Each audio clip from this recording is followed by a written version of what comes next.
Okay, we're back with Justin Borgman, CEO of Starburst. Richard Jarvis is the CTO of EMIS Health, and Teresa Tung is the cloud-first technologist from Accenture. We're on to lie number 3, and that is the claim that today's modern data stack is actually modern. So I guess that's a lie, or is that it's not modern. Justin, what do you say?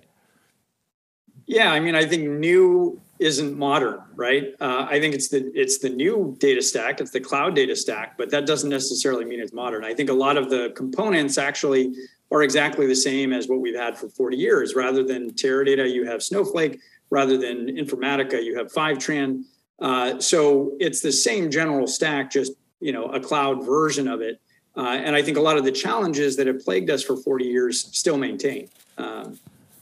So let me come back to you, Justin. But there are differences, right? I mean, you can scale, you can throw resources at the problem, you can separate compute from storage. You really, there's a lot of money being thrown at that by venture capitalists and Snowflake, you mentioned, its competitors.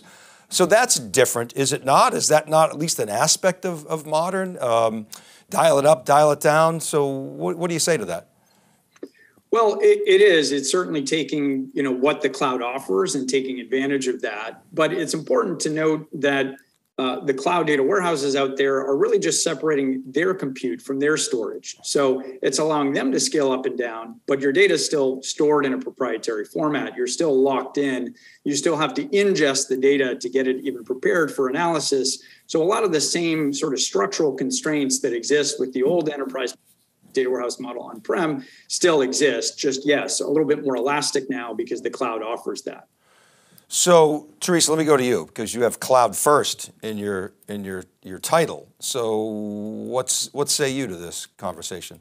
Well, even the cloud providers are looking towards more of a cloud continuum, right? So the centralized cloud as we know it, maybe data lake, data warehouse in a central place, that's not even how the cloud providers are looking at it. They have new query services. Every provider has one that really expands those queries to be beyond a single location.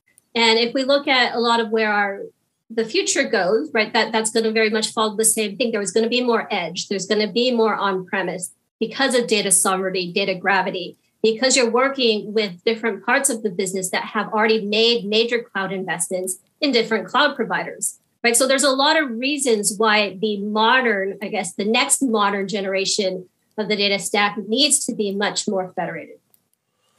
Okay, so Richard, how do you deal with this? You've obviously got, the technical debt, the existing infrastructure, it's on the books, you don't want to just throw it out. A lot of conversation about modernizing applications, which a lot of times is a microservices layer on top of legacy apps. How do you think about the modern data stack? Well, I think probably the first thing to say is that the stack really has to include the processes and people around the data as well. It's all well and good changing the technology, but if you don't modernize how people use that technology, then you're not going to be able to scale, because just because you can scale CPU and storage doesn't mean you can get more people to use your data to generate you more value for the business. And so what we've been looking at is really changing in very much aligned to data products and data mesh. How do you enable more people to consume the service and have the stack respond in a way that keeps costs low, because that's important for our customers consuming this data, but also allows people to occasionally run enormous queries and then tick along with smaller ones when required. And it's a good job we did, because during COVID, all of a sudden we had enormous pressures on our data platform to answer really important life-threatening queries. And if we couldn't scale both our data stack and our teams, we wouldn't have been able to answer those as quickly as we had. So I think the stack needs to support a scalable business, not just the technology itself. Well, thank you for that. So Justin, let's try to break down what the critical aspects are of the modern data stack. So you think about the past 5-7 years.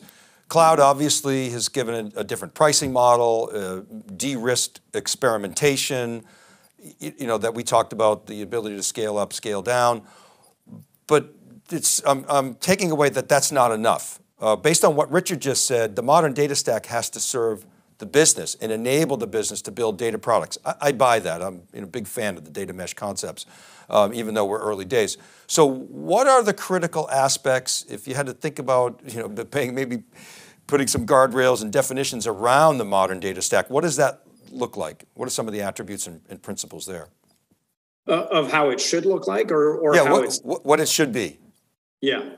Well, I think and Teresa mentioned this in a previous segment about the data warehouse is not necessarily going to disappear. It just becomes one node, one element of the overall data mesh, and I certainly agree with that. So by no means are we suggesting that Snowflake or Redshift or whatever cloud data warehouse you may be using is going to disappear, but it's not going to become the end all be all. It's not the central single source of truth. And I think that's the paradigm shift that needs to occur. And I think it's also worth noting that those who were the early adopters of the modern data stack were primarily digital native, born in the cloud, young companies who had the benefit of idealism. They had the benefit of starting with a clean slate.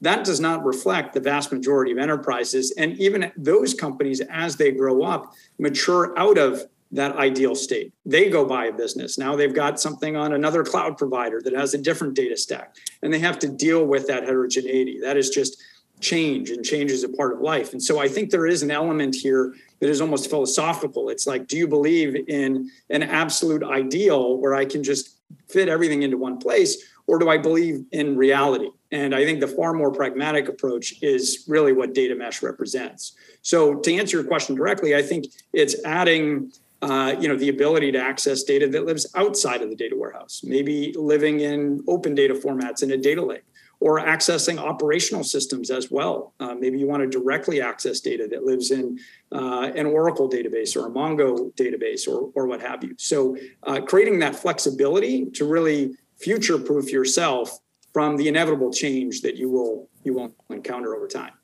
So thank you. So Teresa, based on what Justin just said, my takeaway there is it's inclusive, whether it's a data mart, data hub, data lake, data warehouse, it's just a node on the mesh. Okay, I get that. Does that include, Teresa, on-prem data? Obviously it has to. What are you seeing in terms of the ability to take that data mesh concept on-prem? I mean, most implementations I've seen on data mesh, frankly, really aren't adhering to the philosophy. They're maybe it's a data lake, and maybe it's using Glue. You look at what JPMC is doing, HelloFresh, a lot of stuff happening on the AWS cloud in that closed stack, if you will. What's the answer to that, Teresa? I mean, I think it's a killer case for data mesh. The fact that you have valuable data sources on-prem, and then yet you still want to modernize and take the best of cloud. Cloud is still, like we mentioned, there's a lot of great reasons for it around the economics and the ability to tap into the innovation that the cloud providers are giving around data and AI architecture. It's an easy button. So the mesh allows you to have the best of both worlds. You can start using the data products on-prem or in the existing systems that are working already. It's meaningful for the business. At the same time, you can modernize the ones that make business sense because it needs better performance. It needs, something that is cheaper, or maybe just tap into better analytics to get better insights, right? So you're going to be able to stretch and really have the best of both worlds. That, again, going back to Richard's point, that is needful by the business. Not everything has to have that one size fits all set of tools. Okay, thank you. So Richard, we're talking about data as product. I wonder if you could give us your perspectives here. What are the advantages of treating data as a product? What role do data products have in the modern data stack? We talk about monetizing data. What are your thoughts on data products?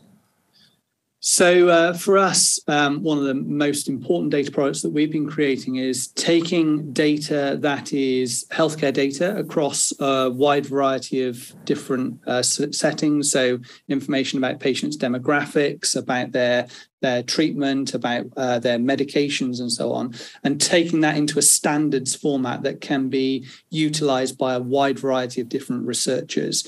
Because misinterpreting that data or having the data not presented in the way that the user is expecting means that you generate the wrong insight.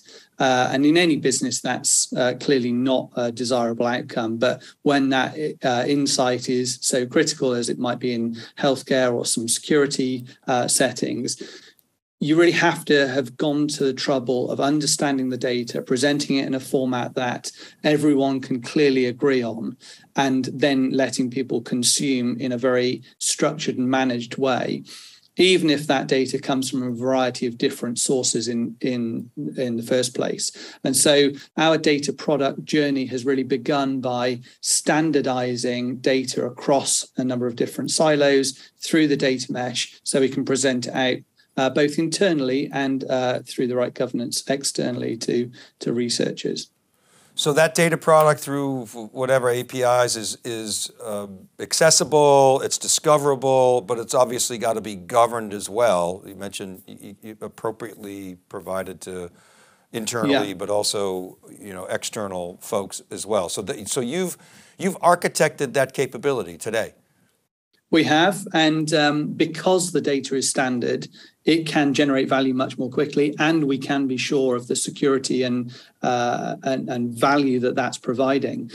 Because the data product isn't just about formatting the data into the correct tables, it's understanding what it means to redact the data or to remove certain rows from it or to interpret what a date actually means. Is it the start of the contract or the start of the treatment or the date of birth of a patient? These things can be lost in the data storage without having the proper product management around the data to say in a very clear business context, what does this data mean and what does it mean to process this data for a particular use case? Yeah, it makes sense. It's got the context. If the domains own the data, you're going to cut through a lot of the centralized teams, the technical teams, that data agnostic. They don't really have that context. All right, let's end.